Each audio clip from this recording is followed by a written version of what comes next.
সাবেক অবসরপ্রাপ্ত বিমান বাহিনী প্রধান air chief marshal Sheikh Abdul Hannan.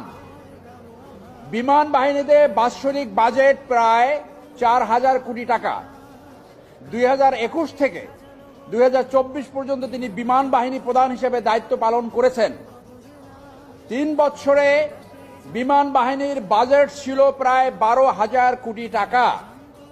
তিনি এই 3 বছরে প্রায় 3,000 কোটি টাকা দুর্নীতির মাধ্যমে হাতিয়ে নিয়েছেন, যা বিমান বাহিনীর 3 বছরের বাজেটের 25%।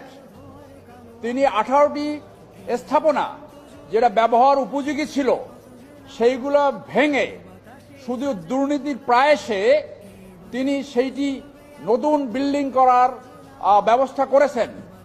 সেই বিল্ডিংগুলো এখন অব্যবহৃত অবস্থায় পড়ে আছে। আপনারা যদি বিমান বাহিনী প্রধান দপ্তরে যান, সেইখানে এই তথ্যগুলো আপনারা খুঁজে পেতে পারেন। যদি অনুসন্ধিৎসু সাংবাদিকতা করেন, সেইখানে পাবেন।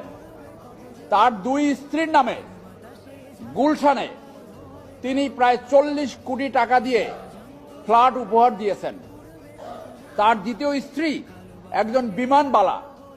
তার মাধ্যমে এবং জনৈক গ্রুপ ক্যাপ্টেন আবু জাফর চৌধুরী অবসরপ্রাপ্ত, তার মাধ্যমে তিনি দুবাই, কানাডা এবং যুক্তরাষ্ট্রে মানি লন্ডারিং করেছে বলে অভিযোগ এসছে।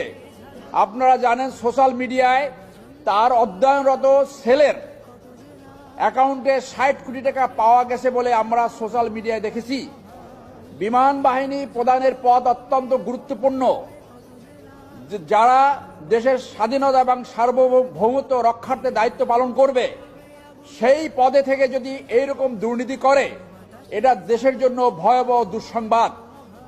আর যাতে কেউ দুর্নীতি না করতে পারে এই ধরনের গুরুত্ব পদে থেকে, সেই জন্য আমরা আজকে দুর্নীতি দমন কমিশনের চেয়ারম্যান বরাবর তার দুর্নীতি অনুসন্ধানের জন্য একটি আবেদন করেছি, যার কপি দিয়েছি মাননীয় প্রধান উপদেষ্টা, আইন উপদেষ্টা, বিমান বাহিনী প্রধান, ডিজিএফআই এবং ডিজি এনএসআইকে। আমরা আশা করব দুর্নীতি দমন কমিশন অনুসন্ধান করে তার দুর্নীতির বিরুদ্ধে প্রয়োজনীয় আইনগত ব্যবস্থা নেবেন।